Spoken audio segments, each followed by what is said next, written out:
commencer d'ici quelques secondes. Normalement, j'attends de voir, voilà, la bannière qui va apparaître pour chacune et chacun d'entre nous afin de commencer avec la version déjà enregistrée. Donc cette conférence fait suite à un premier thème qu'on avait déjà abordé dans le cadre d'une précédente rencontre du pôle Énuyer, qui était les conférences dans Teams. Donc je précise de but en blanc que le propos d'aujourd'hui, comment créer une conférence, sur quel bouton il faut appuyer pour la créer et sur quel bouton il faut appuyer pour inviter les gens. Tout ça, on l'a déjà fait. La vidéo de cette session est toujours disponible et je vous invite évidemment à aller la revoir si c'est ce que vous souhaitez apprendre. Aujourd'hui, on va regarder ensemble à l'intérieur d'une conférence quelles sont les différentes manières, les différentes options et notamment quelques nouveautés par rapport à la dernière fois qu'on peut mettre en place pour donner une dynamique à sa conférence et la rendre plus interactive et plus comment dire, plus polyvalente. Je pense que c'est voilà, c'est vers ça qu'on va aller. Alors, première chose, donc je vais lancer une conférence dans mon Teams afin de pouvoir tout simplement inviter quelques participants. Alors, dans ma conférence, j'ai pris soin d'inviter quelques-uns de mes étudiants et étudiantes. Donc ici, nous avons Harry, Ron et Hermione qui vont se faire un plaisir de nous rejoindre dans quelques instants. Voilà. Hop, ça va arriver au fur et à mesure. Normalement, voilà, vous allez voir ici, normalement, nos différents invités se connecter à la conférence les uns après les autres. Hop, voilà qui est fait. Et logiquement, si je n'ai pas commis d'erreur, nous devrions avoir voilà, 3 étudiants et étudiantes en face de nous maintenant.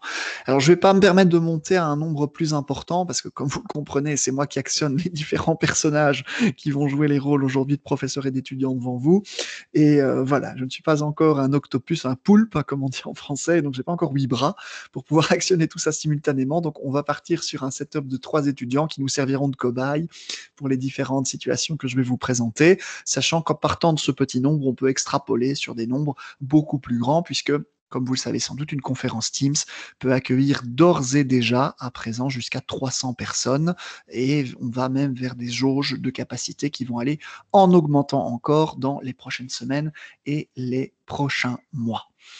Alors, maintenant que Ron, Harry et Hermione ont rejoint la conférence, eh bien, j'avais envie aujourd'hui de vous montrer tout d'abord, comme première partie de ma présentation, une nouvelle fonctionnalité qui est apparue seulement assez récemment, puisqu'elle a commencé sa diffusion mondiale aux alentours de la mi-novembre, et sa propagation se poursuit encore pendant tout le courant du mois de décembre.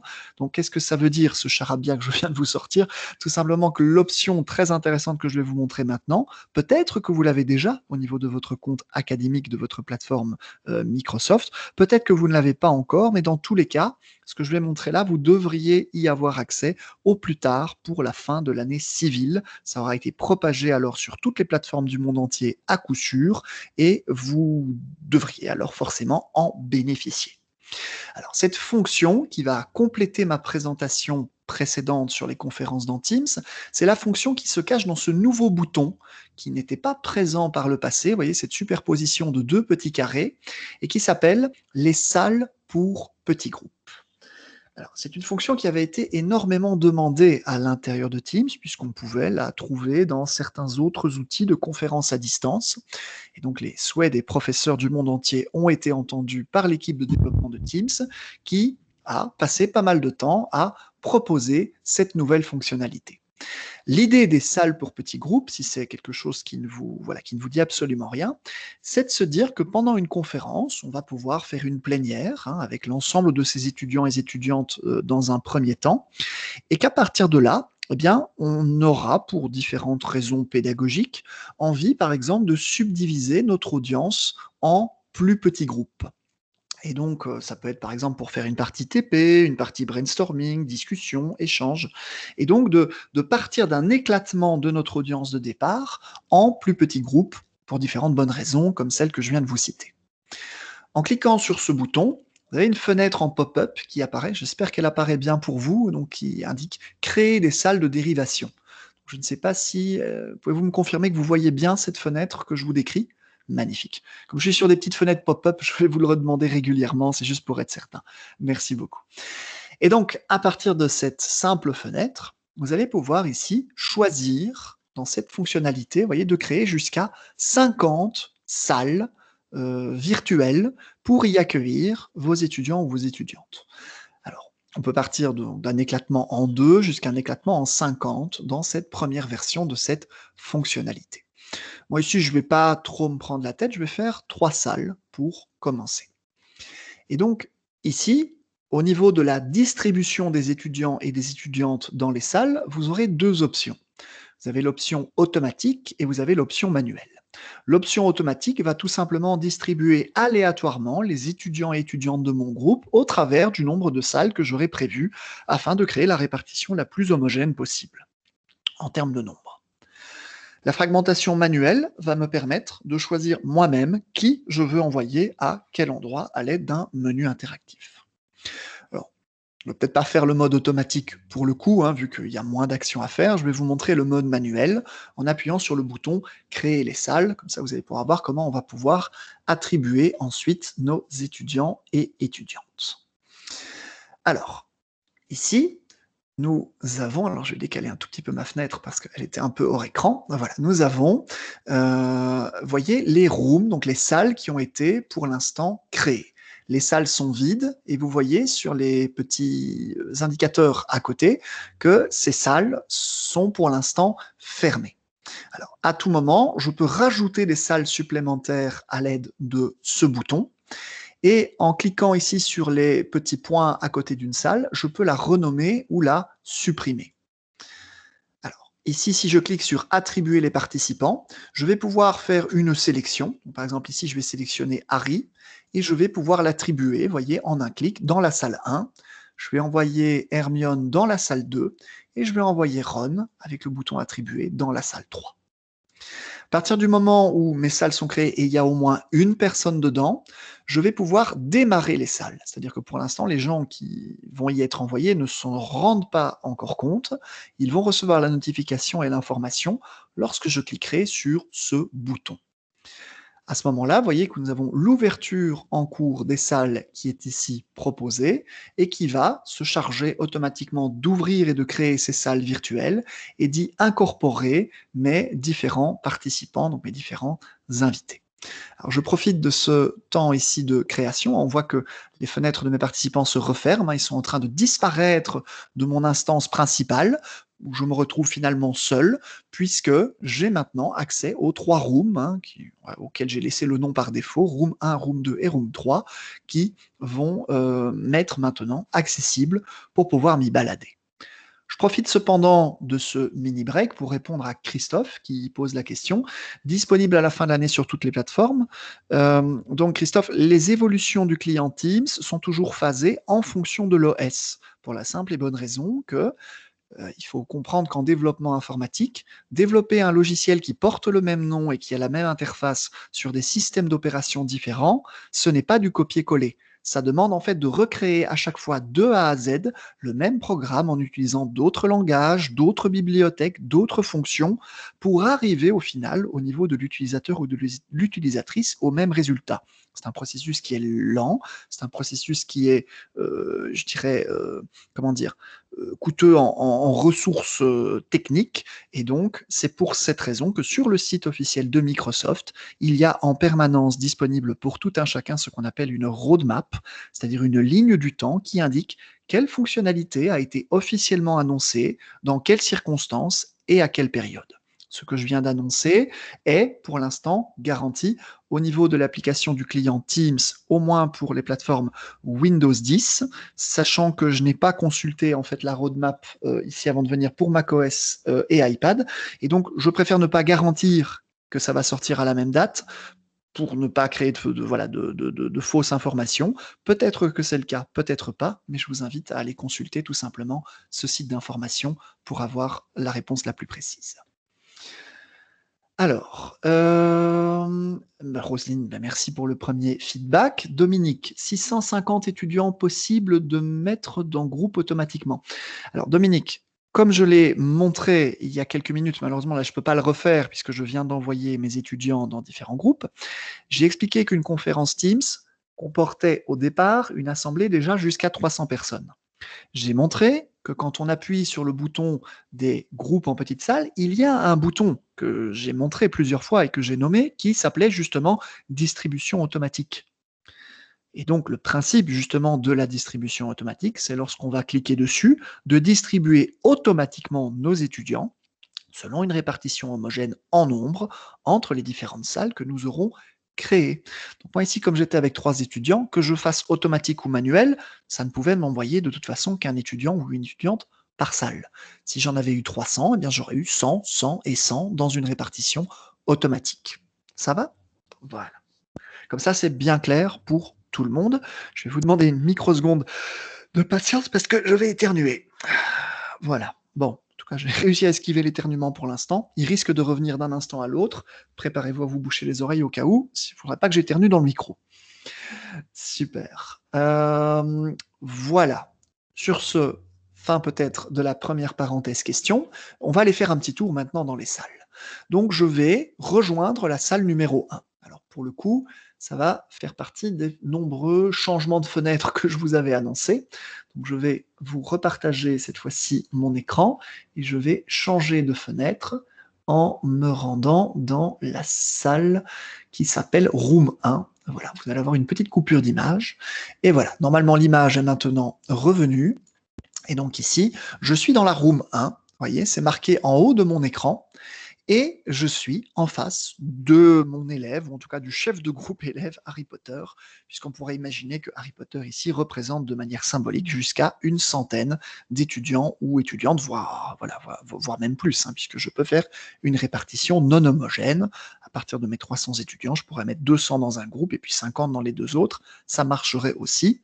La limite d'une room, c'est la même limite maximale de 300 participants que pour une salle de conférence standard dans Teams. Et donc ici, à partir du moment où je suis dans mon groupe, eh bien, c'est une redite de ma précédente conférence sur les conférences dans Teams, puisque on va pouvoir accéder au chat, on va pouvoir voir s'il y a du partage d'écran qui est fait au niveau de cette session entre les étudiants ou les assistants et assistantes de mon cours et leurs différents groupes respectifs. Les gens vont pouvoir lever la main pour demander une prise de parole. On va pouvoir effectuer, si on désire, un enregistrement de ce qui se passe en vidéo à l'intérieur de cette salle de conférence, comme on le fait dans une salle de conférence normale. On va disposer des vues en mode galerie de 9, galerie de 49, ou bien le fameux mode ensemble que je vous avais également montré lors de ma première conférence, qui simule un amphithéâtre en arrière-plan avec des sièges où on va tous se retrouver découpés et placés de manière automatique. Donc vous avez vraiment accès à toutes ces fonctions à l'intérieur de la salle ici, la petite salle de travail. Et donc, à partir de là, maintenant, je vais quitter cette salle, puisque j'ai vérifié ce que j'avais à y vérifier, j'ai fait ce que j'avais à y faire, et je vais vous repartager à nouveau mon écran, cette fois-ci à partir de ma fenêtre de conférence principale. Et donc, vous voyez que, normalement, l'écran doit être revenu, je peux à tout moment déplacer mes gens d'une salle à une autre. C'est-à-dire que si je déroule le menu de la room 1, je pourrais sélectionner Harry Potter et finalement le déplacer dans la room 2. Voyez. Et donc le déplacement est en cours, ça va à nouveau prendre quelques secondes le temps que Harry quitte la room 1 et soit téléporté dans la room 2. Mais on peut jouer avec ça dans plein de scénarios très pratiques. Je pense notamment à l'organisation, pourquoi pas d'examen, où vous pourriez comme ça isoler vos étudiants dans une room ou plusieurs rooms en commun, donc jusqu'à 50, où vous allez pouvoir les dispatcher, et ensuite eh bien, les convoquer dans votre room 1 où vous vous trouvez en tête à tête avec chacun et chacune, en vue de leur demander de vous présenter ce qu'ils ont préparé, de leur poser vos questions éventuelles. Donc c'est également une scénarisation qui peut s'avérer assez intéressante, donc de déplacer vous-même, selon vos préférences, vos étudiants, voyez, au travers des rooms, juste en les sélectionnant et en cliquant sur le bouton attribuer. Vous êtes vraiment maître ou maîtresse à bord de votre espace des conférences de Teams et vous pouvez décider de ménager, d'organiser le placement des étudiants et étudiantes comme vous le désirez. Alors, je profite de la fin de cette de ce petit explicatif sur le déplacement des étudiants pour revenir dans le chat un instant et répondre aux éventuelles questions. Alors, peut-on faire automatique puis peaufiner en manuel? Bien oui, Marc, puisque je viens de le montrer, hein, c'est une bonne voilà, vous aviez compris directement où je voulais en venir, hein, tout à fait, c'est un scénario tout à fait viable. Angéline, peut-on anticiper la répartition manuelle dans les groupes en les encodant à l'avance? Non, non. Dans une conférence, Angéline, Teams ne sait pas savoir d'avance qui va y être et donc Teams ne permet pas de prévoir pour l'instant dans cette première version des salles pour petits groupes, ne permet pas de préconfigurer une distribution à l'avance.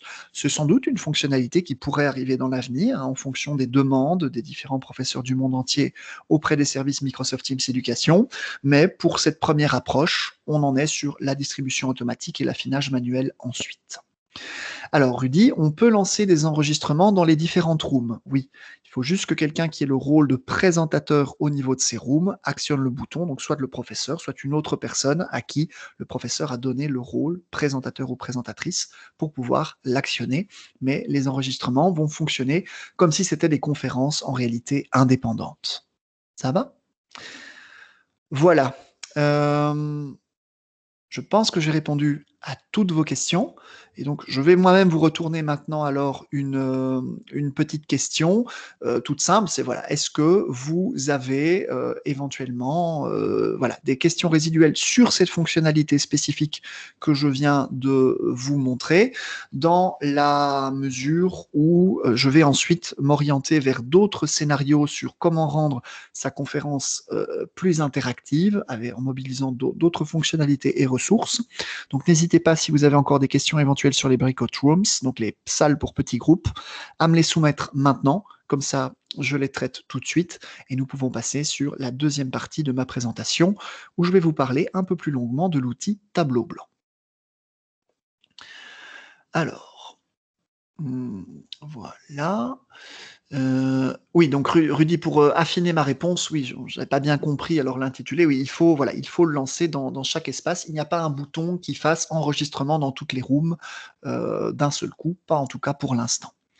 Quand l'enseignant est dans une room, est-il possible qu'il voit quand même les autres étudiants qui ne s'y trouvent pas?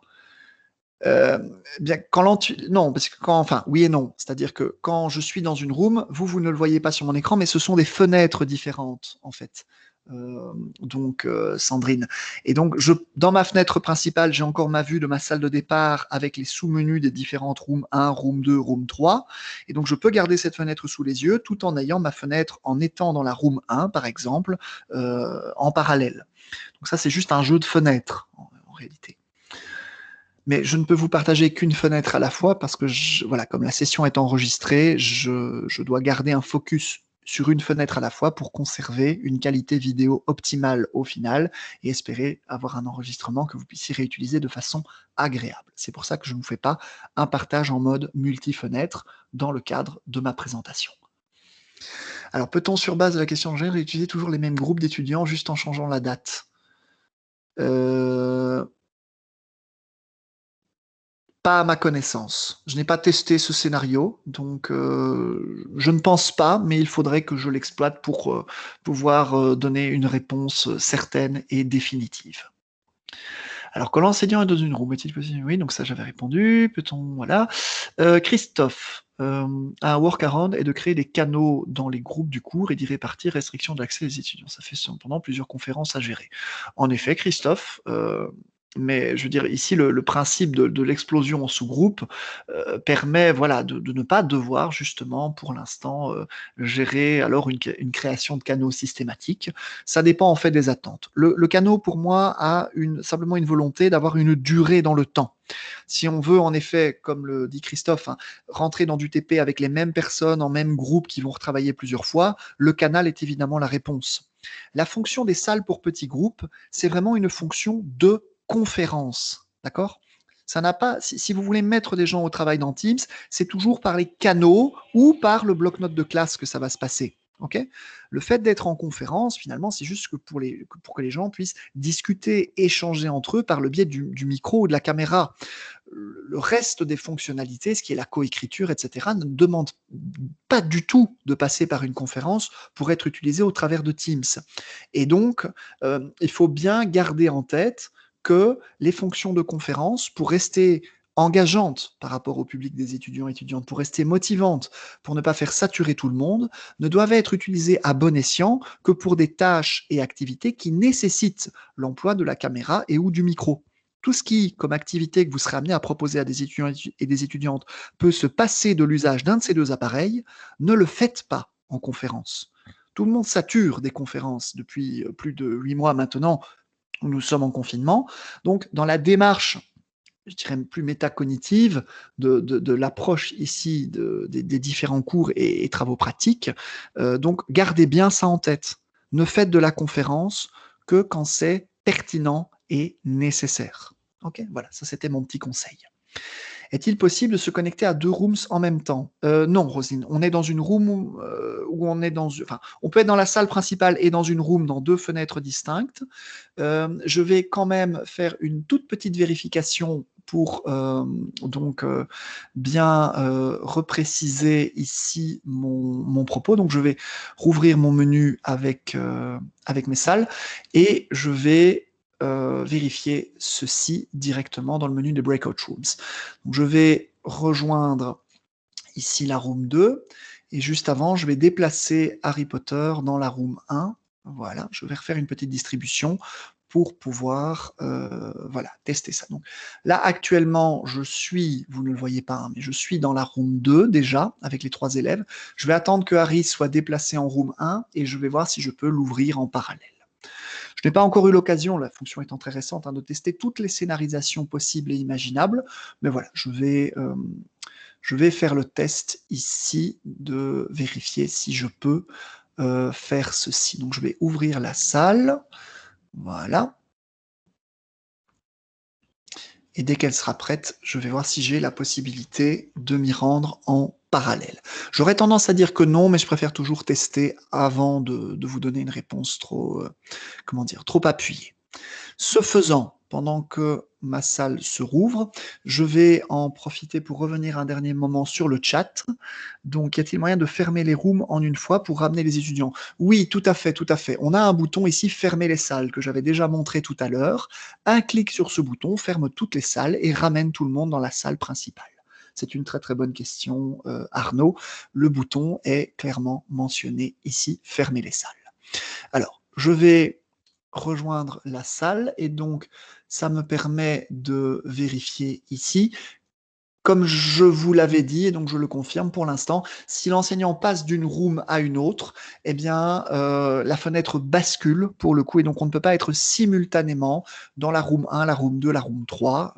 On est forcément à un moment donné obligé de passer alors de l'une à l'autre, mais vous voyez qu'on passe de l'une à l'autre en un clic, et donc on peut voyager en une fraction de seconde dans n'importe laquelle des instances à tout moment. Voilà. Ce faisant, je vais en profiter pour fermer justement mes salles de réunion à l'aide du bouton idoine et ramener tout le monde dans ma salle de conférence principale. Voilà qui clôture ma première partie. Et donc, Rudy, donc dernière question que je traiterai alors sur les breakout rooms pour pouvoir avancer. En effet, comme je l'ai dit, chaque petite salle qu'on crée possède les propres fonctionnalités d'une conférence à part entière, y compris un listing de présence téléchargeable en Excel pour chacune d'entre elles, Rudy. Je le confirme. Ça va? Voilà. Voilà, voilà. Alors, au niveau de ce que je voulais ici vous montrer sur les breakout rooms, c'est voilà, une première approche que j'avais envie de partager avec vous. Donc au niveau des salles qui ont été fermées, vous voyez que vous avez, pour conclure vraiment ce point, dans le menu salle pour petits groupes, vous avez des points de suspension ici, comme c'est le cas dans le menu participants, dans le menu chat et ainsi de suite. Et là, vous avez un bouton pour recréer les salles qui viennent de se fermer. Et donc, ça vous permet pour une même conférence donc de rouvrir les 3 rooms, les 5 rooms, les 50 rooms en fonction. Et donc, en cliquant sur ce bouton, ça va me recréer les salles et me permettre alors pour le coup de repartir, mais de nouveau alors sur une distribution automatique ou sur une distribution manuelle à partir donc de mon menu. Alors, tout dernier point, je vais rouvrir encore une fois le menu pour vous montrer la dernière fonctionnalité qui était ici. C'était les paramètres des salles qui vous permettent, vous voyez, de déplacer automatiquement les personnes vers les salles ouvertes. C'est-à-dire si vous avez des arrivants supplémentaires ou supplémentaires qui viennent participer à votre conférence, eh bien, le système de Teams a orienté en priorité ces personnes dans une répartition automatique vers les salles qui sont encore ouvertes et au détriment évidemment de celles qui sont fermées. Voilà. Donc, on va clarifier une dernière fois parce que j'ai l'impression de me répéter, si vous voulez, ici un très très grand nombre de fois depuis le début de cette conférence. Donc, les petites salles pour conférence, c'est un éclatement de la conférence principale et chaque salle éclatée se gère comme une conférence, pour l'instant, à part entière. D'accord? Il n'y a pas, dans la première version, et je parle bien d'une première version de l'outil, de gestion globale, comme l'envoi d'un message, la récupération ou le lancement d'enregistrement pour toutes les salles. Je vous rappelle cependant que la responsabilisation au niveau des groupes d'étudiants, des groupes de TP, au niveau de vos assistants éventuels ou assistantes que vous aurez, eh bien, permet de déléguer ces tâches, rôle de présentateur et de présentatrice à différentes personnes au niveau des différentes rooms, donnant ce droit, comme c'est le cas dans une conférence normale, de lancer un enregistrement, de récupérer une liste de participants ou de modérer la gestion de ces différentes rooms. Que ce soit de manière physique ou de manière numérique, il n'est jamais sain que toute la gestion humaine et sociale d'un environnement de travail soit entre les mains d'une seule personne. Ce n'est bon ni pour cette personne, ni pour l'ensemble des personnes qui vont suivre son espace de formation, si vous me suivez. Est-ce que c'est plus clair?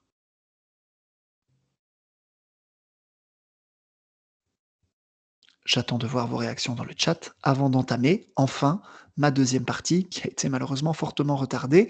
Je demanderai en même temps à Sandrine ou Delphine peut-être un petit feedback de timing pour bien me confirmer le temps qu'il me reste pour la partie tableau blanc que j'avais prévu de vous montrer aujourd'hui.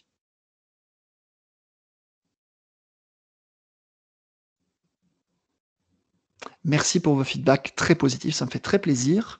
Je veux juste pour le timing me confirmer donc que c'est bien jusqu'à 17 h qu'on peut, ici, présenter ensemble, voire même un peu plus, juste pour être certain de mon timing. Voici, j'ai encore 20 minutes ou 50 minutes à pouvoir travailler avec vous. 17 h 30, merci Delphine, formidable. Je demandais juste un feedback pour être certain et ne pas commettre d'impair dans mon fil de présentation. Super. Alors, pour le coup, je vais, avant de passer au tableau blanc, alors, comme mon timing est bon quand même, passer une dernière fois en revue sur certaines fonctions dans une conférence Teams, de manière globale. Donc ça, c'est des choses que vous pouvez déjà utiliser dès à présent et qui ne nécessitent pas forcément de faire des petites salles en petits groupes, mais ces fonctions, vous pourrez également les utiliser dans vos salles éclatées, le moment venu, quand vous aurez la possibilité donc de les utiliser. Alors parmi ces fonctions, je me rends ici donc dans le chat de ma conférence. C'est juste pour vous rappeler que vous avez ici dans le chat de votre conférence des options ici qui sont proposées. Alors vous avez des options comme les stickers, vous avez des options comme les gifs animés, vous avez des actions comme les emojis, vous avez des actions comme ici le format texte. Alors pour le coup, dans la conférence où je me trouve présentement, je suis dans un cas très particulier, c'est que je suis dans une conférence où j'ai fait des invitations externes. C'est-à-dire que j'ai capté dans ma conférence des étudiants qui ne faisaient pas partie de ma plateforme où je suis professeur. Donc je vais, avec votre permission, fermer cette conférence dès à présent et je vais en rouvrir une autre sur la même plateforme que mes étudiants et étudiantes, juste pour vous montrer cette fois-ci que quand on travaille avec des étudiants et étudiantes de la même plateforme que nous, au niveau d'une conférence Teams, ça nous donne la possibilité d'avoir donc quelques fonctions supplémentaires. Alors, pour le coup, je vais vous repartager maintenant mon écran. Alors, je vais vous faire un partage, cette fois-ci, du compte d'un de mes élèves les plus célèbres et qui va me servir d'assistant aujourd'hui, le bien nommé Harry Potter. Alors, si je ne me trompe pas, ça doit être cette fenêtre-ci. J'espère ne pas m'être trompé. Est-ce que vous pouvez me confirmer que vous avez bien la vue sur la fenêtre du plus célèbre apprenti sorcier du XXIe siècle? Et du XXe siècle aussi d'ailleurs. Super, vous voyez bien Harry? Magnifique. Alors, Harry se trouve donc ici au niveau de la plateforme de l'école et on va promouvoir Harry pour le coup professeur, hein. Ça nous fera un petit exercice pratique. Alors, Harry va donc ici planifier une réunion avec ses élèves, hein, et donc on va appeler ça conférence de Quidditch. Voilà, ça fera l'affaire. Et pour le coup, il va inviter Hermione et Ron, ça fera très bien le travail. À partir de là, la conférence peut donc l'invitation de conférence peut se lancer, la conférence peut être liée ici à un canal, hein, parce que ça va être un petit groupe de travail, et Harry va pouvoir rejoindre notre conférence. Une fois qu'il est dedans, ici, en utilisant le bouton chat, vous voyez que contrairement à ce que je vous montrais tout à l'heure, Harry a plus que 4 boutons. Comme il est sur la même plateforme que ses élèves, mon professeur Harry va pouvoir, avec une grande facilité, actionner quelques outils supplémentaires en termes donc d'interactivité avec les membres de sa conférence. Alors, je voulais juste vérifier, je vais inviter à participer directement Hermione et Ron. Voilà, je vais hop, les capter dans la conférence. Ça me fera gagner un petit peu de temps. Hop, voilà, je vais les faire accepter.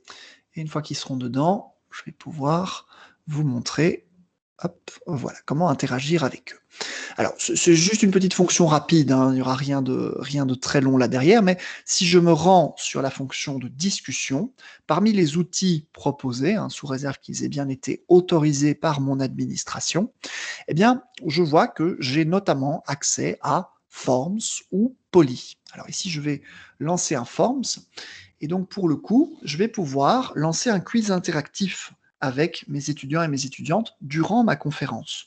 Je vais pouvoir leur demander, par exemple, ici, si ils préfèrent, je sais pas moi, Noël ou Nouvel An. Bon, pour le coup, cette année, on n'aura pas vraiment le choix, il n'y aura qu'un seul, voilà, il y aura qu'une seule soirée vraiment, et éventuellement un minimum festif, ce sera la première, mais on va leur donner ce choix ici, Noël ou Nouvel An. De toute façon, on le sait bien, chaque année, Harry Potter, il passait ses réveillons à Poudlard. Et donc, vous voyez, on peut faire un petit quiz en rajoutant, vous voyez, un très grand nombre de choix d'options, jusqu'à 6 différentes, hein, qu'on peut intégrer ici, et les supprimer. On peut donner le choix aux étudiants et étudiantes de cocher plusieurs des réponses proposées ou une seule. On peut demander aussi à ce que les résultats du vote soient partagés automatiquement en temps réel ou à la fin du vote, et éventuellement aussi de garder les réponses anonymes pour ne pas savoir qui a voté quoi plutôt, mais sachant que chaque personne n'a droit qu'à une seule voix dans le vote. On ne peut donc pas voter plusieurs fois. Je fais enregistrer, ma petite boîte à sondage est prête, je clique sur envoyer, et à partir de là, vous voyez que mon sondage se publie directement dans le chat de ma conférence de Teams sans qu'il y ait rien d'autre à faire. Pas besoin d'ouvrir d'autres fenêtres, pas besoin d'ouvrir des onglets multiples et variés. On va retrouver ici une boîte de vote, hein, qui permettra à chacun et à chacune des membres de ma conférence de me soumettre leur avis à l'aide de ces petits boîtiers. Et donc ici, pour l'instant, on a un vote ici, pour le coup, au niveau de voilà, au niveau du sondage. Là, on va proposer, voilà, on va voir ce que vont voter en fait les autres membres de la classe, par ici et ailleurs. Alors voilà, Hermione a voté et ici, on peut voir donc dans notre fenêtre principale le résultat des statistiques de vote, hein, en fonction de, nos répondants. Ça peut être très intéressant, hein, ces petits scénarios, ne fût-ce que pour demander voilà, à vos étudiants et étudiantes jusqu'à présent, est-ce que vous suiviez mon explication? Est-ce que la conférence se passe bien? Est-ce que vous êtes toujours connecté? Est-ce que vous vous êtes endormi ou endormi devant votre fenêtre de conférence? Et ainsi de suite. Vous voyez, ces feedbacks rapides vous permettent de prendre le pouls à intervalles réguliers durant votre conférence et de maintenir, à l'aide d'un outil simple mais efficace, un bon niveau d'interaction avec votre audience, tout en ne nuisant pas à la, je dirais, lisibilité du propos, à la clarté du propos que vous voulez retransmettre dans les présentations ou explications que vous avez à fournir. Voilà donc au niveau de la partie conversation. Alors j'ai cité ici Forms, après vous avez deux trois autres petits trucs sympas. Il y a le perroquet poli qui est une fonctionnalité, assez pratique puisque pour le coup, Poly va permettre lui de faire des quiz qui seront un petit peu plus, variés, que ceux de Forms. Mais je dirais que pour les débutants ou débutantes avec l'outil, Forms reste une valeur sûre. Alors, Séléné pose une question par rapport à ça dans le chat que je trouve intéressante et que je vous partage. Donc, Séléné demande, peut-on préparer un quiz de plusieurs questions à l'avance ou cela doit être fait au fur et à mesure? Alors, le quiz intégré, Séléné, il ne se fait qu'en direct. C'est ce qui le différencie d'un Forms normal. Parce que je veux dire, j'ai pas attendu d'avoir Teams pour pouvoir distribuer un Forms dans un chat. Si j'ouvre mon portail Microsoft, donc portal.office.com, je vérifie, oui, je suis bien Harry Potter. Voilà, et que je vais dans mon outil Forms, alors je ne sais plus où il est rangé, voilà, il est rangé ici, eh bien, je vais pouvoir directement, et je pouvais déjà le faire par le passé, créer des questionnaires, créer des formulaires d'enquête à l'avance et en grand nombre pour pouvoir les soumettre le moment venu. Ce qui va différencier les choses, c'est que ici, ben, j'ai préparé à l'avance des questionnaires Forms. Je pouvais déjà le faire par le passé et les communiquer par d'autres outils. Je vais simplement récupérer le lien, dans ce cas-là, de participation, en le limitant aux membres de mon institution. Je vais le coller ici dans la fenêtre de chat. Et donc là, par contre, pour le coup, mes étudiants et étudiants devront cliquer dessus pour pouvoir y répondre. Donc, enquête de révision pour décembre, là je vais mettre coucou, et là ils vont pouvoir envoyer. Vous voyez, ça les oblige à basculer par des onglets du navigateur.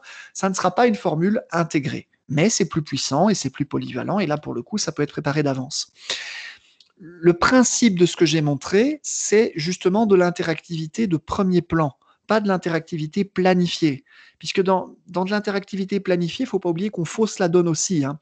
L'interaction naît d'abord d'une réaction de premier niveau, c'est-à-dire je suis en train de parler et ok, est-ce que vous dormez, comme je le disais tantôt, est-ce que vous me suivez encore, est-ce que ça va? Des questions simples, directes et rapides qui vont en général nous venir en tête en fonction du contexte dans lequel on se trouve par rapport à notre audience et qui vont rarement pouvoir être prévues à l'avance dans tous les cas de figure. Ça va? Donc voilà, donc les deux scénarios sont différents, distincts, mais tous les deux pertinents en fonction de ce qu'on veut faire dans le cadre de sa session distante dans Teams. Est-ce que ça va pour vous pour cette petite interaction via Forms dans le chat de conférence avec les étudiants et étudiantes? Est-ce que tout ça vous semble bien clair?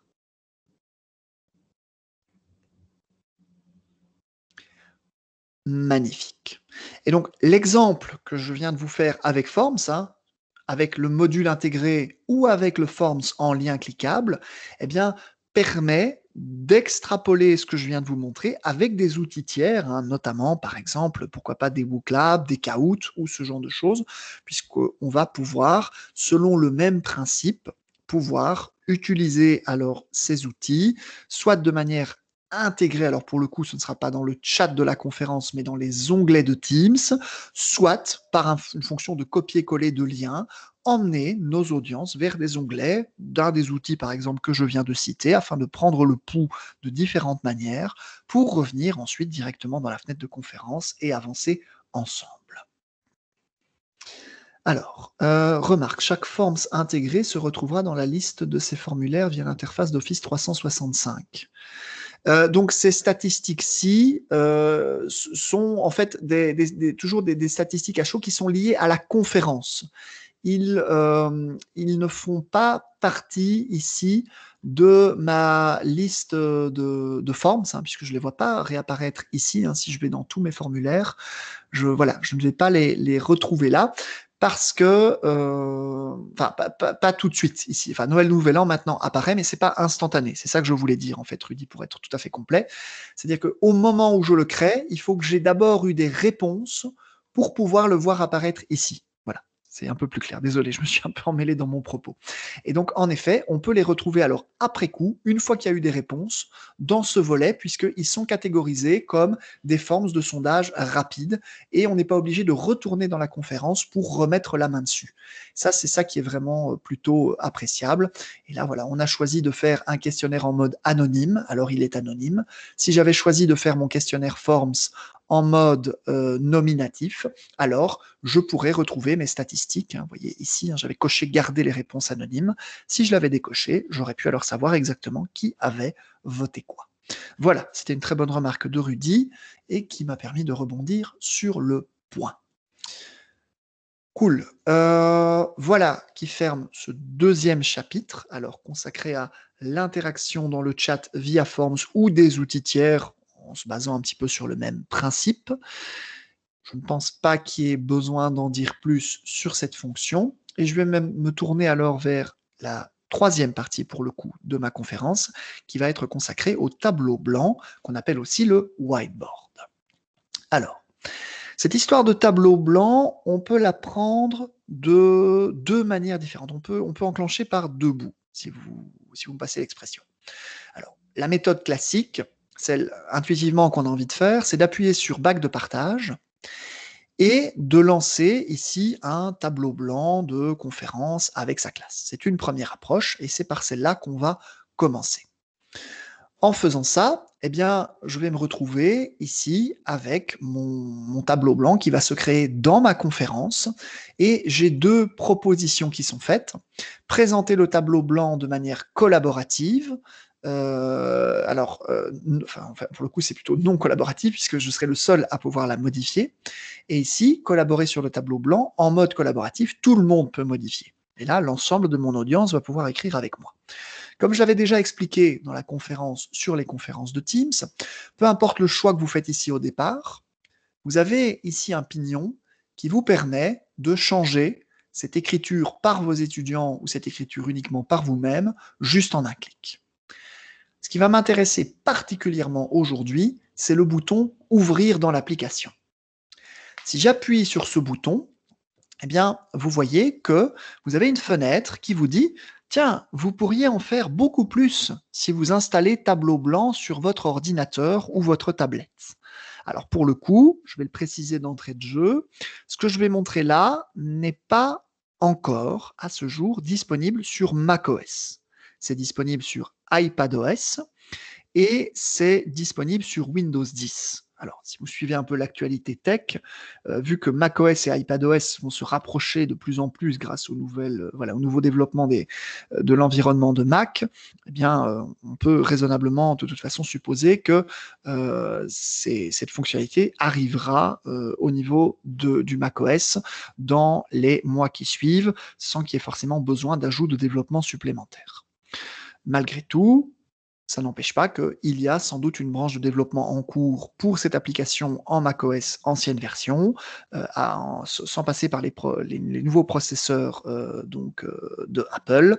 Et donc, je n'ai pas de date de nouveau précise sur cette branche de développement. Et je vous invite à aller consulter le site officiel de Microsoft pour voir la roadmap consacrée à cette application. Bah, malgré tout, les machines en Windows 10 et les iPads, ça reste quand même un environnement assez courant. Il y a quand même beaucoup de gens qui peuvent heureusement utiliser ces différents types d'appareils. Et on va démarrer avec ceci. Donc je pourrais télécharger l'application ou l'ouvrir si je l'ai déjà téléchargée et installée sur mon ordinateur, sachant que l'application est gratuite.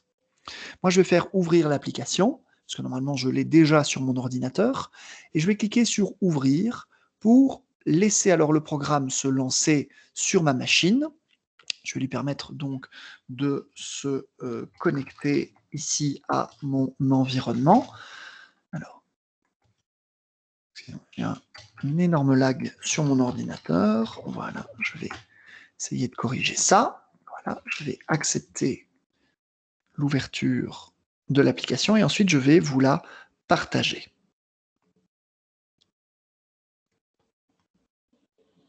Alors désolé, hein, parce que comme je jongle entre plein d'identités différentes sur une même machine, je dois travailler un petit peu en off sur, voilà, sur certaines choses. Voilà, je confirme l'ouverture et là, normalement, voilà, comme je m'y attendais, l'application, voilà, c'est bien lancé et je vais maintenant vous partager une nouvelle fenêtre. Alors pour le coup, la fenêtre que je vais vous partager ici, c'est l'application Whiteboard de mon ordinateur. Alors ici, cette application Whiteboard pour mon ordinateur, je rappelle qu'il concerne iPadOS et macOS, iPadOS, qu'est-ce que je raconte? iPadOS et Windows 10, pardon, excusez-moi, c'est la fatigue, va me permettre de réaliser énormément de choses.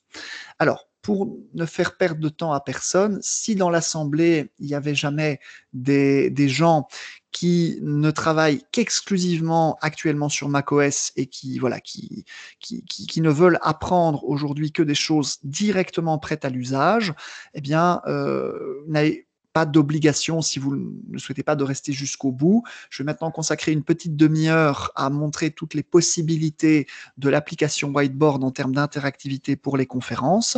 Et donc, si, voilà, si jamais vous n'avez pas accès dans votre environnement à cette fonction ou vous ne prévoyez pas en tout cas d'y avoir accès dans un futur proche, en ayant une autre machine ou un autre ordinateur, vous pouvez, si vous souhaitez quitter la conférence, je ne vous en tiendrai pas rigueur.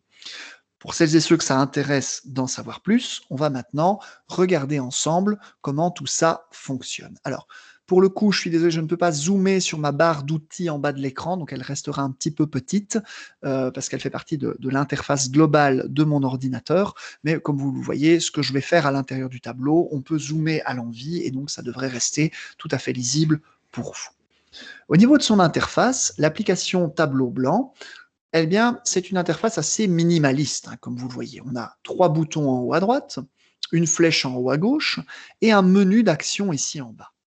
Le principe de Whiteboard, comme Teams et comme la plupart des applications Microsoft 365 Éducation, c'est qu'elle va enregistrer automatiquement ce qu'on va faire en temps réel. Il n'y a donc pas de bouton enregistrer, puisqu'à tout moment, je vais pouvoir reprendre là où je l'avais laissé à tout moment mon tableau blanc, que ce soit un tableau blanc de réunion ou que ce soit un tableau blanc indépendant d'une conférence que je peux pour le coup alors créer à l'avance. Et donc, une fois qu'on est dans cette application, hein, qu'on soit rentré par le mode conférence ou qu'on soit rentré en lançant l'application en mode local, vous avez ici les profils hein, que vous pouvez connecter. Hein, vous pouvez ici cliquer pour ajouter votre profil, votre adresse et votre mot de passe de votre compte académique. Et vous avez, pour le coup, le symbole invité qui permet d'aller chercher des membres de votre plateforme Microsoft Éducation pour les faire travailler avec vous à l'intérieur donc de ce tableau. Si vous êtes parti d'un mode conférence, vous aurez dans cette liste au départ tous les membres de la conférence qui seront en mode lecture sur le tableau au travers de la fenêtre de Teams que nous avons ouverte précédemment. Le troisième bouton qui symbolise ici ce qu'on appelle un menu burger hein, avec les 3 tranches, vous avez le pain, la viande, le pain, ici, ou menu sandwich, ça marche aussi. Vous avez différentes options que vous pouvez choisir d'activer ou pas. Alors, vous avez l'option, par exemple, du stylo actif, hein, qui veut dire que si vous avez un ordinateur tactile ou une tablette tactile, eh bien, on va considérer, pour le coup, alors que le pointeur, dans ce cas de l'appareil, va faire office d'interface par défaut, et ça veut dire que vous serez en mode dessin dès le départ quand vous rentrez sur l'application. Vous voyez directement, vous voyez ici en bas, ma ligne d'action a changé, et en cliquant sur ce bouton, eh bien, au lieu de faire d'abord des actions à la souris ou au clic, c'est directement des actions de dessin qui sont proposées. Je peux choisir d'activer ou pas les formes géométriques, je peux choisir d'activer ou pas l'utilisation de tableaux, et je peux choisir d'activer ou de désactiver l'alignement des objets que je vais placer à l'intérieur de mon tableau. Parmi les fonctions supplémentaires, vous avez l'exportation, l'envoi à OneNote et la publication dans Teams, ainsi que l'envoi d'un récapitulatif du tableau par courrier électronique. Ce sont, pour le coup, 3 méthodes pour exporter en images ce que vous allez construire dans ce tableau blanc et le communiquer avec différentes personnes. Le bouton exporter va exporter les images de votre tableau en fichier image sur votre ordinateur que vous pourrez alors insérer où vous voulez. Le bouton envoyer dans OneNote va permettre d'envoyer dans un bloc-notes, par exemple un bloc-notes de classe que vous utilisez pour un projet avec vos étudiants ou vos étudiantes, en un clic, la production que vous avez faite ici. Enfin, vous avez publié dans Teams qui permet en un clic d'envoyer dans un canal d'une équipe l'image qui a été prise du tableau pour la communiquer avec l'audience. Le dernier bouton vous permet de faire la même chose en envoyant l'image du tableau en pièce jointe à l'intérieur d'un courrier électronique qui sera envoyé alors à qui vous le souhaitez. Vous avez enfin ici quelques options comme effacer l'ensemble de la zone dessinée. C'est un bouton qui permet de nettoyer tout le tableau en un clic en enlevant tout ce qu'on y a fait, à utiliser évidemment avec prudence. Vous avez la mise en forme d'arrière-plan qui permet, si vous le désirez, de ne pas travailler sur un tableau blanc, mais sur un tableau jaune, ou un tableau bleu, ou un tableau vert, ou un tableau noir, ou encore d'appliquer des motifs. Vous voyez, comme différentes sortes de quadrillages de différentes tailles, avec différents voyez, contrastes, des positions donc sur la pointe en diamant, des triangles, des lignes d'écriture larges ou carrément des lignes resserrées qui pourraient presque servir de partition de musique pour le coup. Et donc ça, ce sont des options de personnalisation que vous pouvez choisir d'appliquer à l'intérieur de votre espace de travail dans le tableau blanc. Vous pouvez également définir où est-ce que la barre outil va se positionner. Ici, par défaut, elle est en bas, mais je peux choisir de la mettre à gauche de mon écran ou à droite. Il n'y a pas d'option pour la mettre en haut parce que pour la simple et bonne raison que le haut de l'écran occupe déjà ici le niveau du menu flèche et du menu des paramètres que je viens de vous montrer, sans compter que si on imagine des professeurs utilisant cette fonctionnalité sur un vrai tableau interactif dans un amphi ou dans une classe, ça évite de devoir sauter si on est un peu petit ou petite pour atteindre les menus à chaque fois. Donc c'est une option qui n'est pas proposée ici par défaut. Je vais réancrer ma barre d'action en bas pour le coup. Donc ça, c'est l'ensemble des paramètres que vous pouvez choisir d'utiliser pour personnaliser votre interface de travail dans le tableau blanc.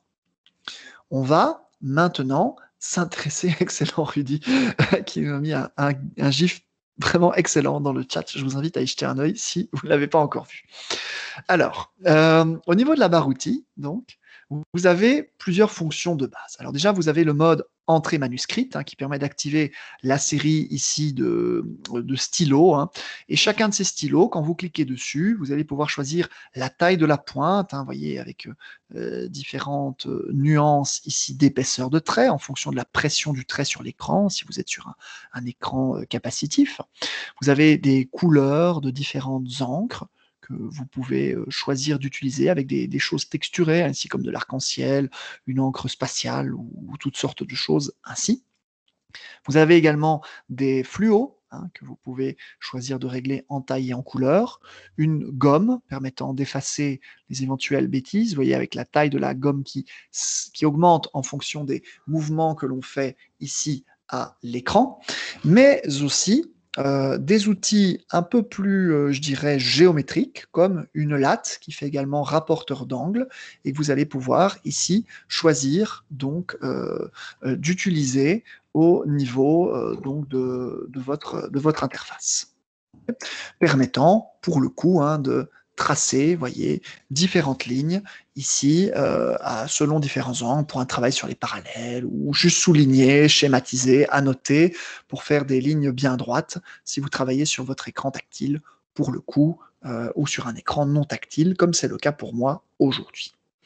La fonction lasso, elle a pour but de vous permettre de sélectionner les éléments qui sont présents dans la zone sélectionnée à l'image, afin, par exemple, de les déplacer les uns par rapport aux autres, ou bien encore de les redimensionner, ou dans les cas comme les images ici, de pouvoir les pivoter et les orienter à l'intérieur donc de mon espace.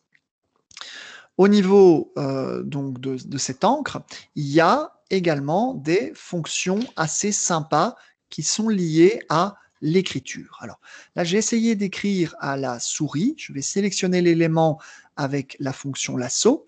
Et là, vous voyez que nous avons, lorsqu'on sélectionne un objet dessiné, quelques boutons contextuels. Parmi ceux-ci, il y en a un que j'apprécie beaucoup, c'est la baguette magique. Si j'appuie dessus, je vais avoir une transformation automatique de mon écriture manuscrite peut-être très moche dans une écriture beaucoup plus agréable à l'œil, qui garde un petit côté un peu écriture manuscrite, mais normalisée malgré tout, et qui me permet voilà, d'embellir un petit peu et de cacher mon complexe de mon écriture, pas toujours hyper élégante quand j'écris à la souris sur l'écran. Donc ça, c'est assez sympathique. Alors ici, pour le coup, si je prends par exemple, voyez, un carré, automatiquement, on va avoir la forme d'un carré.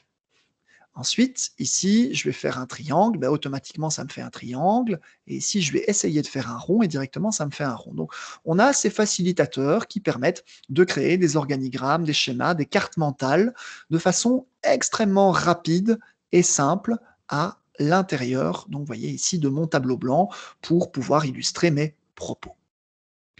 Je réponds directement à une question de Claude qui demande si par exemple on est sur un appareil Microsoft avec un stylo intégré, la gomme dans ce cas-là du stylo fonctionne nativement sur le tableau blanc. En effet, Claude, on peut utiliser les deux côtés du stylo, l'un pour effacer, l'autre pour écrire, sans avoir besoin de cliquer systématiquement sur la fonction gomme.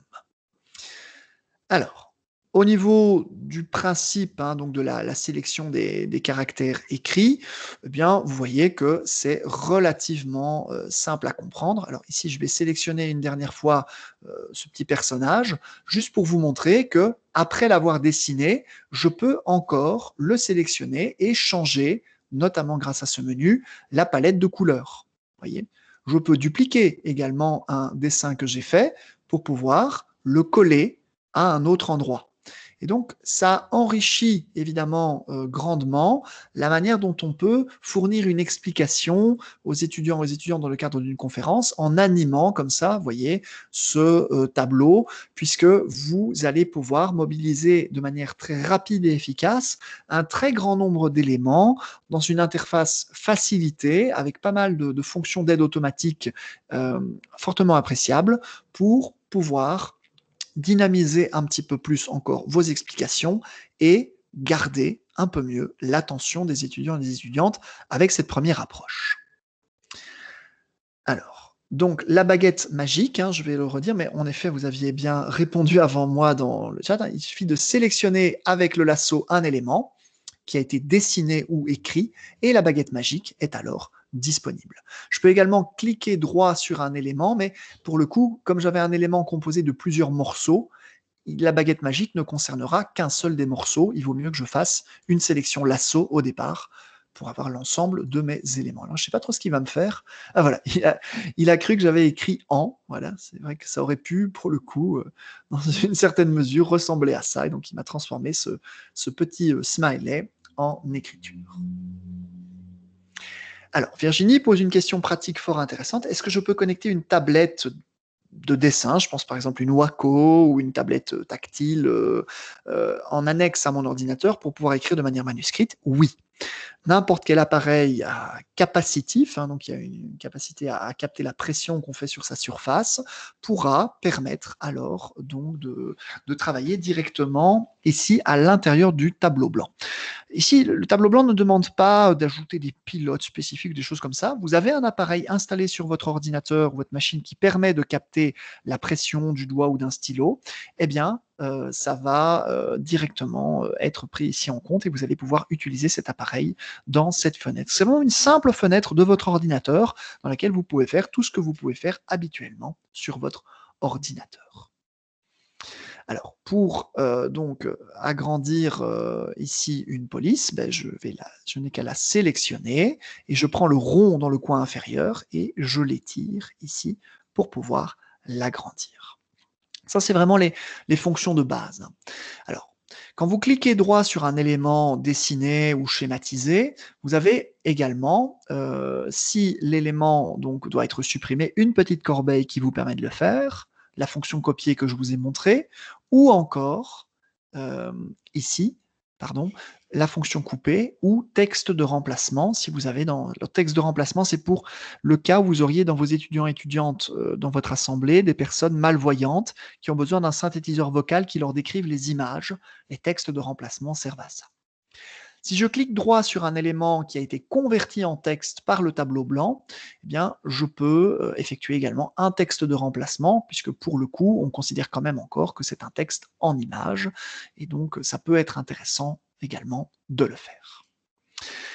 Alors, je vais revenir en bas de l'écran maintenant, et donc je vais ici cliquer sur le petit V pour revenir au menu normal. Alors, avant d'enchaîner sur les autres fonctions du tableau blanc, je vais terminer de traiter le chat. Alors, Virginie, mieux vaut donc une tablette graphique ou n'importe quelle tablette. Je veux dire, si on veut tirer tout le jus de cette fonction dessin, d'avoir un appareil sur lequel on peut dessiner, n'importe quelle tablette graphique compatible avec un ordinateur peut faire l'affaire. Marc, l'option baguette magique demande d'être connecté obligatoirement avec un compte académique pour pouvoir fonctionner.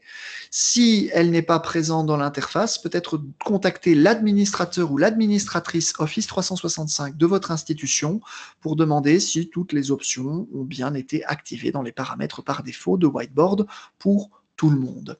J'invite à toujours vérifier vous-même en termes d'usage avancé, de cliquer sur les paramètres et de regarder si tout a bien été ici coché par défaut, mais normalement, si c'est le cas, alors si vous n'avez pas accès à la fonction, voilà, contactez l'admin pour effectuer une petite vérification.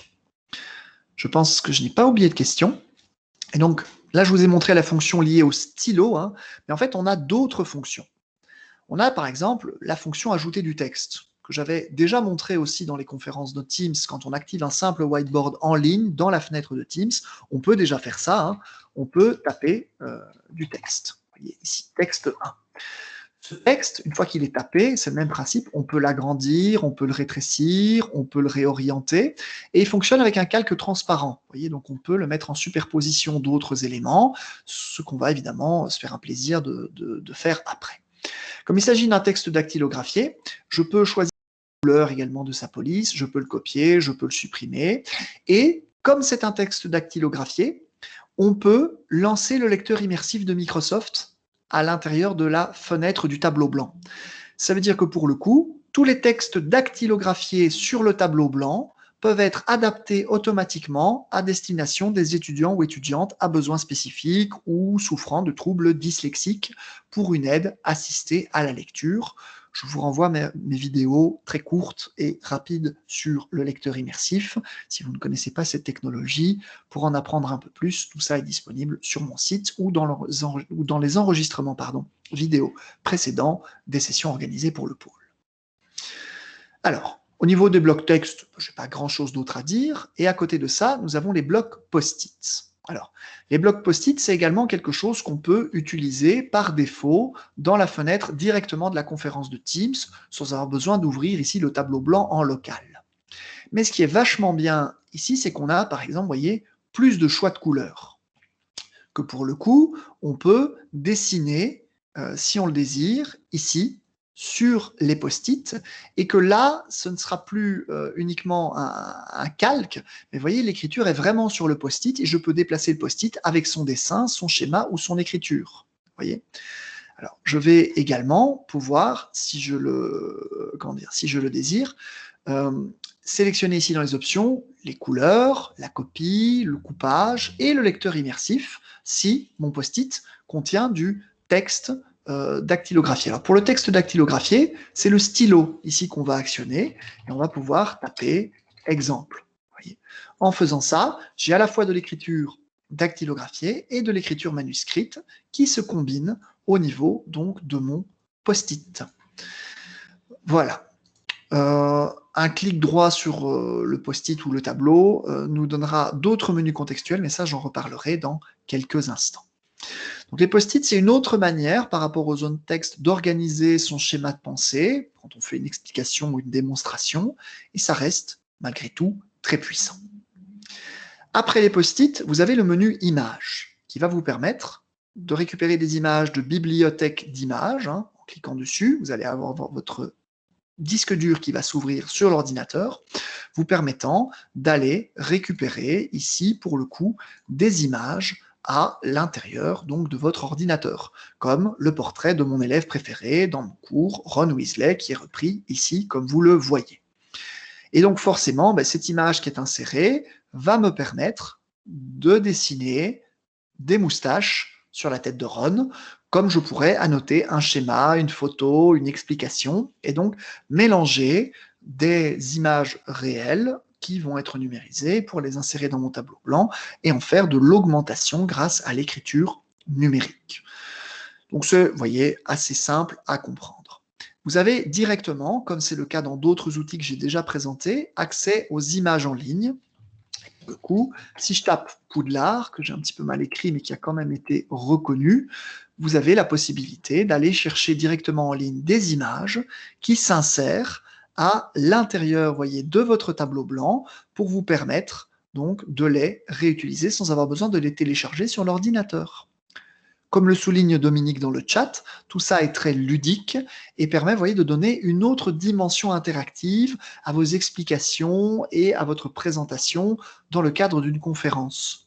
Vous voyez, on n'est pas tenu au sacro-saint caméra ou document Word, on a un univers des possibles qui s'ouvre à nous grâce à ces nombreuses fonctionnalités.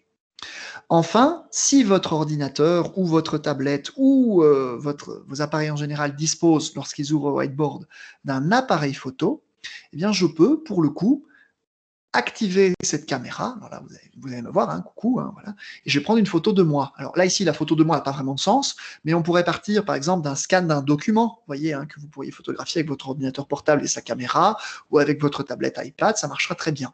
Moi, je vais quand même faire une petite photo. Voilà, qu'on va récupérer et qu'on va choisir donc ici de repositionner, hein, de centrer sur la photo. Alors, on va mettre comme ça avec ma tête d'andouille. Et voilà ma photo recentrée, recadrée, qui a directement été insérée et qui est prête à l'emploi. Vous voyez, donc assez sympa aussi, de nouveau, de pouvoir intégrer le réel dans le virtuel en image.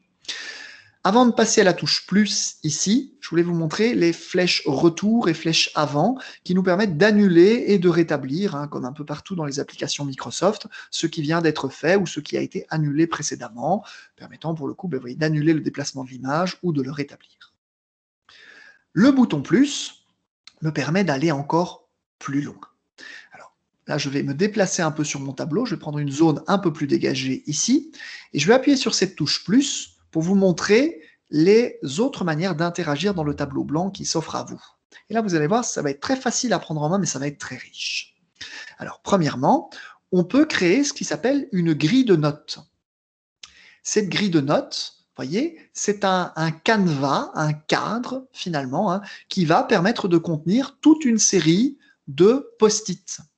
Et là, je vais pouvoir rajouter des post-it. Après, chaque post-it, je vais pouvoir lui donner des couleurs différentes, en fonction de différents critères, et je peux me baser là-dessus pour, par exemple, faire des post-it pour mes différents groupes d'élèves, pour faire des attributions de tâches. Je peux sortir les post-it du cadre et ensuite les y entrer. Je peux prendre ce post-it-ci qui n'en faisait pas partie pour l'intégrer dans cette structure, et ça vous fait des canevas plus facilement déplaçables et qui peuvent être directement utilisés dans de la gestion de projet, dans de la pédagogie par groupe, ou pourquoi pas bêtement pour faire du méli-mélo et de l'échange de position des différents post-it à l'intérieur donc de vos différentes fenêtres. Donc ça, c'est la grille de notes. C'est assez intéressant. Vous avez une deuxième fonction dans le plus qui s'appelle liste. Alors là, je vais rezoomer. Et là, vous avez une liste que vous pouvez créer. Hein, donc, je vais liste d'exemples avec, par exemple, ici, vous voyez des tâches. Et là, on va dire que par rapport à notre groupe, il fallait qu'on se rappelle donc de relire les notes du cours précédent. Voilà. On peut liker, hein, vous voyez, ces petites notes, hein, si les étudiants ou étudiantes ont accès au tableau avec vous. Hein. Alors ici, il fallait ensuite préparer les questions pour le cours. Et ensuite, je mets des points de suspension, etc. Vous avez compris le principe.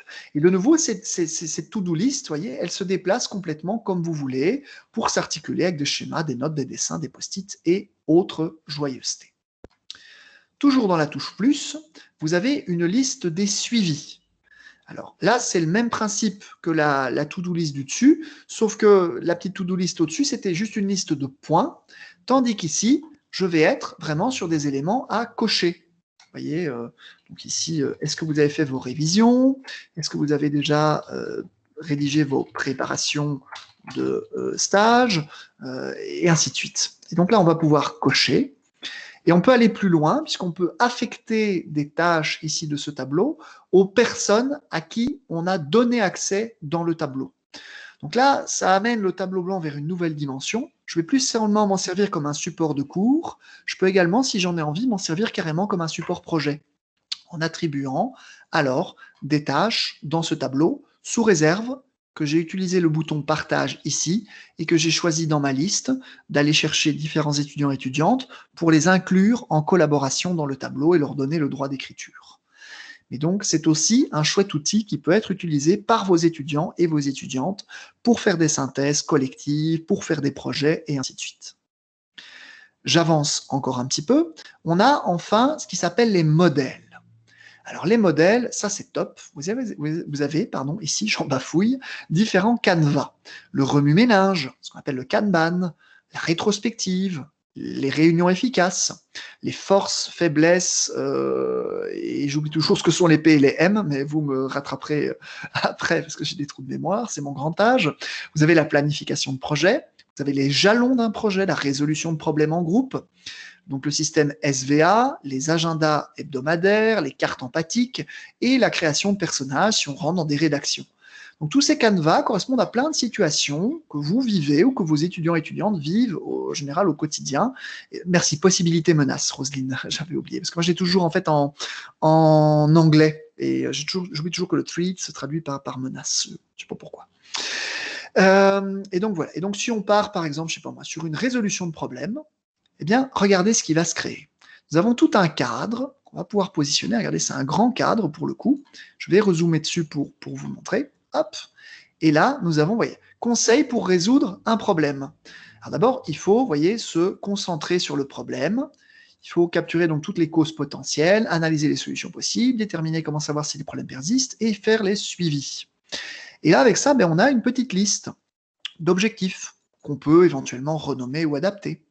Et on a un tableau ici qu'on va pouvoir compléter avec un titre général. Et alors voilà, que s'est-il passé quand j'ai rencontré le problème? Et là, chacun peut faire des insights, vous voyez, des contributions dans les post-it. Pourquoi est-ce que ça s'est produit? Que devrait-il se passer? Donc, quelles vont être les conséquences? Comment empêcher cette situation de se reproduire? Et vous voyez, on a un canevas prêt à l'emploi pour pouvoir gérer tout ça. Je vais vous en créer un autre, juste pour montrer, hein, un autre modèle. Et là, je vais prendre justement un force, faiblesse, potentiel, et, enfin possibilité et menace, ou potentiel et menace, on peut dire les deux. Et donc, regardez, vous voyez, on a cette fois-ci 4 canevas, force, faiblesse, opportunité, menace. Et ici, on a les explications hein, de comment est-ce qu'on va pouvoir bien utiliser ce canevas, les objectifs, le titre, et ainsi de suite. Et voilà, je vous invite, je ne vais pas tous les faire, à explorer évidemment ces canevas qui sont d'une puissance, je trouve, pédagogique assez incroyable, puisque ça fait gagner un temps de fou et que ça donne aussi des idées sur comment exploiter des problématiques, comment travailler ensemble différemment, comment fournir également des explications différentes aux fonctions des groupes de personnes. C'est vraiment extrêmement puissant. Je vais terminer avec ici les derniers éléments que je devais encore vous montrer, c'est les autocollants. Alors les autocollants, c'est le point, je pense, pédagogique le plus essentiel que j'avais à vous montrer aujourd'hui, puisque on peut insérer des canards à l'intérieur de ces notes. Vous voyez, nous avons ici un magnifique canard qui va servir à agrémenter mon tableau, hein. Je vais pouvoir le déplacer, le superposer avec d'autres objets, le faire pivoter. Et donc, la base de toute bonne pédagogie, c'est évidemment les autocollants canards qu'on peut insérer dedans. Mais blague à part, vous avez ici, vous voyez, des éléments humoristiques qui sont présélectionnés avec parfois des choses assez sympas, vous voyez, genre des images façon vieux comics book américain, vous voyez, avec des ressentis, des émotions qu'on peut ici, vous voyez, hop là, mon article a été élagué, vous voyez, hop, on peut les insérer ici et s'en servir pour agrémenter de manière très très simple et rapide nos différents tableaux avec tout ça. Ok. Alors, Ici, vous avez également l'insertion de PDF. Alors là, je vous montre. Je vais aller chercher un PDF sur mon ordinateur. Alors, je vais faire ici donc un PDF, par exemple celui-ci. Je vais l'insérer. Et là, pour le coup, vous voyez que toutes les pages de mon PDF me sont proposées et je peux choisir celle que je veux insérer. Je les insère et là, chacune de ces pages est devenue une image dans mon tableau que je vais pouvoir manipuler, placer, déplacer exactement à ma guise et je vais pouvoir de nouveau aller les pivoter, je vais pouvoir zoomer dessus, je vais pouvoir dessiner, je vais pouvoir surligner, annoter et ainsi de suite. Donc tout ce que je montre ici, pour répondre à la question de Virginie, demande d'avoir l'application pour pouvoir se faire. Après, ce que je mets dans le tableau va pouvoir s'afficher au niveau d'un tableau s'il est juste en mode consultation pour les étudiants. Ok. La grosse puissance, si on veut rentrer en mode collaboratif, c'est évidemment alors de faire travailler tout le monde sur l'app, mais on peut quand même en mode conférence faire des choses donc plus poussées en ouvrant juste soit la fonction tableau blanc dans l'application, mais en laissant les étudiants et les étudiantes, elles et eux, travailler dans le mode juste conférence de Teams. Okay. Alors, ici, je peux également insérer du Word. Je vais vous montrer. Alors ici, je vais prendre par exemple voilà, ce Word-là. Donc là, le document va être analysé page par page. Je crois que j'ai peut-être pris un peu un gros document, en fait, pour le coup. C'était peut-être pas l'idée du siècle. Et donc, c'est le même principe. Je vais pouvoir, après post-traitement, l'insérer. Alors, je vais peut-être vous faire gagner un petit peu de temps et prendre un document plus léger, pour le coup. Parce que je pense que j'ai pris un truc d'une 40aine de pages. Donc, je vais prendre ce document-là qui est beaucoup plus court. Vous voyez ici, donc 2 pages. Je vais pouvoir les insérer et de nouveau, ma page Word est convertie automatiquement en image que je peux agrandir, que je peux placer, que je peux annoter et intégrer dans une structure ici beaucoup plus globale. La même chose peut se faire avec des slides PowerPoint. Là encore, vous voyez, c'est très très simple. Hein. Je vais prendre mes slides, je vais pouvoir les récupérer et je vais pouvoir les insérer ici directement. Voilà le potentiel de fonctionnalité qui est à votre disposition dans l'application Tableau Blanc. Donc une application malheureusement encore très méconnue au niveau de la plateforme Microsoft Éducation par les institutions académiques, mais je pense que vous aurez compris aujourd'hui que c'est un élément, je pense, une pierre angulaire pour dynamiser les présentations, les conférences et les explications, et même dans la création de supports de cours qui ouvrent un horizon des possibles et de l'inspiration et des facilitateurs assez extraordinaires. Il nous reste 2 minutes dans le timing pour vos éventuelles questions restantes, que je vous invite à me poser maintenant, j'y répondrai avec plaisir. Et dans tous les cas, voilà, j'espère que cette présentation vous a semblé claire comme les précédentes, qu'elle s'est avérée quand même assez complète, je l'espère, et surtout que vous avez pris plaisir à la suivre. Avant de répondre aux dernières questions, je remercie déjà et encore donc Delphine, ainsi que Sandrine, ainsi que Simon et donc les quelques personnes qui sont à l'organisation de ces rencontres du pôle.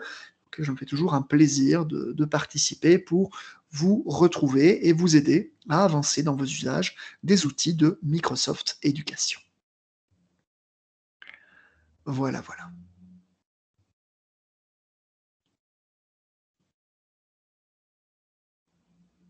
Voilà, donc si Sandrine, Simon ou Delphine, vous souhaitez faire un mot de la fin, s'il n'y a plus de questions, voilà, libre à vous de le faire.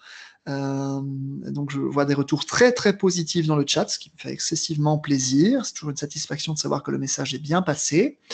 Et donc, comme d'habitude, je vous invite, si ce n'est déjà le cas, à me retrouver sur mon site https://splc.be où vous pouvez retrouver mes articles de blog, mes vidéos de webinaires publics, mes tutos, mes guides en ligne et depuis peu de temps, mon podcast audio que j'enregistre avec quelques amis passionnés de technologie éducative. Le premier numéro est sorti il y a maintenant une bonne quinzaine de jours et le numéro 2 est prévu pour une sortie cette semaine. Il est disponible à l'écoute sur les grandes plateformes.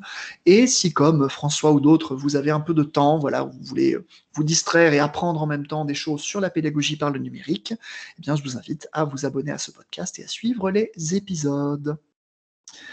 Alors, Grégoire, le lien de la première conférence, j'avais confié tout ça à Delphine, à Simon et à Sandrine. Je n'ai pas ça sous la main maintenant, mais donc normalement, chaque institution participant aux rencontres du pôle peut récupérer copie de mon enregistrement vidéo pour le publier au sein de son institution académique. Donc, je ne sais pas trop comment les organisateurs ont procédé, mais voilà, si tu retournes la demande vers eux ou vers elles, voilà, on peut s'arranger pour retrouver le lien de récupération s'il est encore disponible ou les copies qui en ont été faites. Ça va? Voilà. L'adresse du site, donc Sarah, splc.be, et pour le pôle Énuyer, Delphine l'a remis, donc www.pôleénuyer.be, et slash ici webinaire sur les outils numériques enseignants. Voilà, voilà. Et je vois que Marine avait récupéré d'ailleurs également le lien. Magnifique. Alors, Marc, bonne question. Pour l'instant, les canevas, alors, ils ne sont pas personnalisables. C'est-à-dire, on prend le canevas qu'on veut, et une fois qu'on l'a mis, on change tout ce qu'on veut dedans, mais on ne peut pas le réenregistrer encore comme canevas. C'est sans doute une évolution future qui sera prévue de l'outil, hein, Marc, évidemment, c'est une progression logique. Mais actuellement, je repars toujours d'un canevas existant et je le repersonnalise à ma sauce. Alors, je vois qu'il y avait des mains levées, pardon, que j'ai négligées. Je vais revenir dans la liste.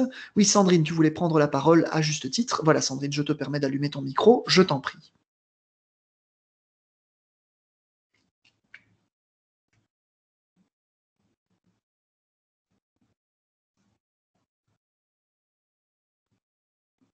Voilà, voilà. Donc, Sandrine, si tu veux, tu peux actionner ton micro si tu veux faire une prise de parole. Tu as normalement maintenant la possibilité de cliquer sur le bouton pour l'allumer. En théorie, du moins. Oui, voilà. Ah, voilà, on t'entend, Oui, super. je voulais te remercier, Sébastien, pour cet excellent webinaire, comme d'habitude. Remercier Delphine pour l'organisation et peut-être attirer l'attention des participants sur le prochain webinaire qui aura lieu le 16 décembre à 14 h. Tout à fait. Voilà, et en particulier sur l'organisation des examens oraux avec Teams. Oui, tout à fait. Donc là, on va mettre en pratique un peu des choses. En fait, ce sera à la fois un rappel et une découverte, puisqu'on va mobiliser des compétences qu'on avait déjà développées dans les webinaires précédents, quand on avait vu les bases de Teams en conférence, et aujourd'hui, quand on a vu les petites salles séparées, entre autres. Et on va voir comment, dans 2 ou 3 scénarios, on peut organiser ces sessions donc d'examens oraux au travers de Teams. Donc, on sera dans un cadre très, très pratique, pour le coup. Voilà, je remets l'information dans la conversation pour que les gens puissent le noter dans leur agenda. Merci beaucoup, Sébastien. Bonne soirée. Bonne soirée. Merci Sandrine donc d'avoir remis les références donc, du mercredi 16 décembre à 14 h. La session sera également enregistrée pour celles et ceux qui parmi vous ne pourraient malheureusement pas y participer. On a essayé de la mettre un peu plus proche que d'habitude pour qu'on soit bon dans le timing pour votre préparation des sessions à venir au mois de janvier et que vous ayez eu cette information avant la trêve de fin d'année. Merci Marc pour le compliment, ça me fait excessivement plaisir.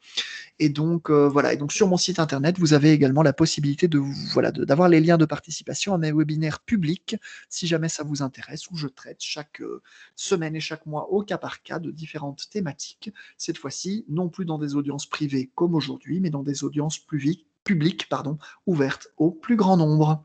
Je vous souhaite à toutes et tous une excellente fin de journée, une excellente soirée. Je vous remercie de votre participation et je vous invite évidemment à continuer à suivre les activités du pôle qui sont une mine d'or pour votre travail académique lié au numérique. Et j'espère vous retrouver soit sur mes réseaux sociaux, mon site internet, mon blog, mon podcast ou mes webinaires de manière générale à l'avenir, toujours pour avancer ensemble au travers des technologies Microsoft. Voilà, prenez soin de vous, de vos proches, de vos étudiants et étudiantes, et à la prochaine fois. Bye bye.